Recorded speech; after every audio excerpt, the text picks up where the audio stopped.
এটা এটা তোমার 250 টাকা। এই মালটা দে।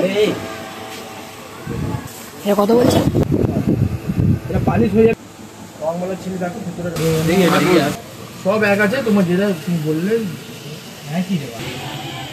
সো হে গাইস, চলে এলাম একটা নতুন লং ভিডিও নিয়ে। আর এই চ্যানেলের প্রায় অনেক মাস পরই লং ভিডিও আপলোড হচ্ছে। তো তোমরা ভিডিও টাইটেল আর থাম্বনেল দেখে বুঝে গিয়েছো কি নিয়ে ভিডিওটা হতে চলেছে। তো মেন ব্যাপারটা হলো শ্রাবণ মাস পড়ে যাচ্ছে আর বাবার মাথায় জল ঢাল দেওয়া, এটা তো হতেই পারে না। তাই আজকে আমরা বাঁক সাজানোর জন্য কিছু জিনিসপত্র কিনতে যাবো, সেটাই তোমাদেরকে দেখাবো। তো চলো ভিডিওটা শুরু করা যাক। তাই আমরা সব বন্ধুরা গাড়ি নিয়ে বেরিয়ে পড়েছি বাঁকের জিনিসপত্র কিনতে যাওয়ার জন্য। আর বাঁক সাজানোর জন্য কি কি কিনলাম আর কোন দোকান থেকে কিনলাম তোমরা এই ভিডিওতে সব দেখতে পাবে। তো ভিডিওটা তোমরা দেখতেই থাকো। আর দেখো গাইস, আমরা বন্ধুরা এবছর যা প্ল্যান করেছি বাঁক সাজানোর জন্য, আমরা যা যা জিনিসপত্র কিনবো সবই পিতলের জিনিসপত্র কিনবো। তাই আমাদের এখানে একটা ভালো নাম করা দোকান আছে, আমরা এখন সেই দোকানটার দিকেই যাচ্ছি।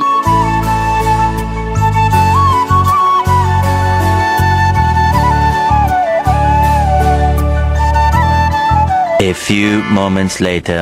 আর কিছুক্ষণ পর ফাইনালি আমরা দোকানটাতেও চলে এলাম। আর দোকানের ভিতরটা অনেকটাই ভিড় ছিল, তাই আমরা একটা সাইডে দাঁড়িয়ে ওনাকে বললাম যে একটা ষাঁড়ের মাথা বার করতে।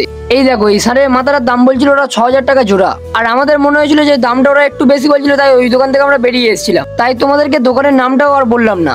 এরপর ওখান থেকে আমরা বেরিয়ে চলে এসেছিলাম একটা অন্য দোকানে। আর সেই দোকানটাও আমরা আগের মতো জিনিসপত্র দাম জিজ্ঞাসা করে দেখলাম আগের দোকানের মতো সেম দামই ছিল। তাই সেদিন আমরা ওখান থেকে কোনো বাঁকের জিনিসপত্র না কিনে বাড়ি চলে এসেছিলাম। আর তার পরের দিন আমরা স্টেশনে এসে ট্রেন ধরে নিউ গড়িয়ার উদ্দেশ্যে বেরিয়ে পড়েছিলাম।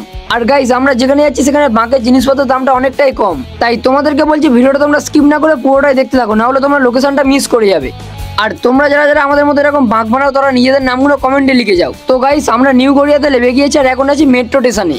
আর এখান থেকে আমরা টিকিট কেটে যাবো ডাইরেক্ট শোভা বাজার। আর এই মালটা তো এদিকে এর কাজটা করতেই ব্যস্ত। আর যাই হোক, এদিকে আমরা এখন মেট্রোর জন্য ওয়েট করছি। আর গাইস, একটা কথা বললে তোমরা হয়তো হাসবে, আমি এই প্রথমবারই মেট্রো স্টেশনে এলাম। যাই হোক, তারপর মেট্রো আসার পর ভিতরে আমরা বসে আধ ঘন্টার মতো জার্নি করার পর চলে এলাম ফাইনালি শোভা বাজার। এরপর ওখান থেকে আমরা কিছু মিনিট হাঁটার পর সবার প্রথমে এসেছিলাম এই দোকানটায়। আর দোকানের ভিড়টা গাইস তোমরা একবার দেখো, আমাদের মতো অনেকে এখানে এরকম বাঁকের জিনিসপত্র কিনতে এসেছিল। আর শোভা বাজার যাওয়ার পর তোমরা ওখানকার লোকেদের একবার জিজ্ঞাসা করে বাঁকগুলি কোনটা ওরাই দেখিয়ে দেবে। তারপর ওখানে আসার পর তোমরা এরকম অনেকগুলোই দোকান পেয়ে যাবে। আর সবার প্রথম আমরা এই ঘন্টাগুলো দেখছিলাম। আর এই ঘন্টাগুলোর জোড়ার দাম তোমরা ওনাদের মুখেই শুনে নাও। যাই হোক, মেনলি আমরা যেই দোকানটায় যাওয়ার জন্য শোভা বাজারে এসেছিলাম, এখন সেই দোকানটায় যাওয়ার জন্য আমরা বেরিয়ে পড়েছি। A few moments later. Finally guys, আমরা সেই দোকানটায় চলে এসেছি যেটা আমাদের আসার কথা ছিল। আর তোমরা একবার দোকানের কালেকশনে দেখো, চারিদিকে শুধু বাঁক সাজানোর জিনিসপত্র ভর্তি। আর দোকানটা ছিল এই দাদার। এই এটার ত্রিশুলটা, এটা তোর শরীর ফিটনেস নেই, আর ওটা ফিটনেস আছে। বড়টা করতে বলছি তোমাকে বুঝলো না যে 5 টাকা বড়টা এই মালটা দে।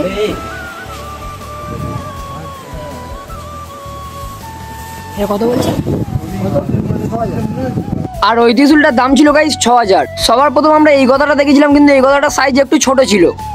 তাই দাদা আমাদের জন্য ওপর থেকে একটা বড় সাইজের গদা বার করলো। আর এটা মনে হয় 5 ফুটের কথা ছিল। আর এটার দাম ছিল গাইস 6000। আর এই গদাটা দেখতে ভাই সেই লাগছিল। আর আমরাও ভাবছিলাম যে এই গদাটাই নিয়ে নেবো। এটার দাম কত? এটা তাও বলে নি এগুলো। এই কার্টনটা দেখ, এই মালটা দেখ। তো শিবলিঙ্গ, অ্যান্টিকের শিবলিঙ্গ কি সাইজ আছে তোমার কাছে? এই দেখ, আর বড় কার্টনটা আছে। দাদা এখন যে সাপগুলো বার করছে সেগুলোর দাম ছিল 3000। আমাদের কারিগর পুরো পেঁচিয়ে দিয়ে ও করে দেবে। এই সবগুলো তোমার কেমন যাবে? ও আরো কস্টলি হয়ে যাবে, 5000 6000।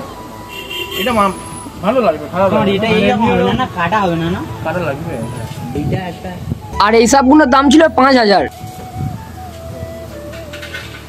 পেঁচিয়ে যাবে, পেঁচিয়ে দেবে না ওরা তো এবারে করে দেবে, পুরো পেঁচিয়ে যাবে।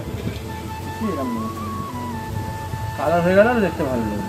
আর ফাইনালি গাইস, আমাদের এই গদাটা পছন্দ হয়েছিল, তাই এটা আমরা এখন রং করাচ্ছি। আর এর সাথে আমরা নিয়েছিলাম এই সাপটা, যেটা গদার সাথে জয়েন্ট হবে, সেটাও তোমাদেরকে দেখাবো। এই দেখো গাইস, সাপটা গদার সাথে জয়েন্ট হচ্ছে। তো চলো তোমাদেরকে এবার দেখানো যাক যে আমরা এখান থেকে কি কি কিনলাম। তো দেখো, এখান থেকে আমরা নিয়েছিলাম সাপের সাথে একটা ত্রিশূল আর গদার সাথে একটা সাপ। আর টোটাল এই দুটো দাম হয়েছিল 18500 টাকা। আর তোমরা আসতে চাইলে স্ক্রিনে নাম্বার দিয়ে দিচ্ছি, দাদার সাথে কন্ট্যাক্ট করে চলে আসতে পারো। আর যদি এত অব্দি ভিডিও দেখে থাকো তাহলে ভিডিওটিকে লাইক করে চ্যানেলটা সাবস্ক্রাইব করে দিও।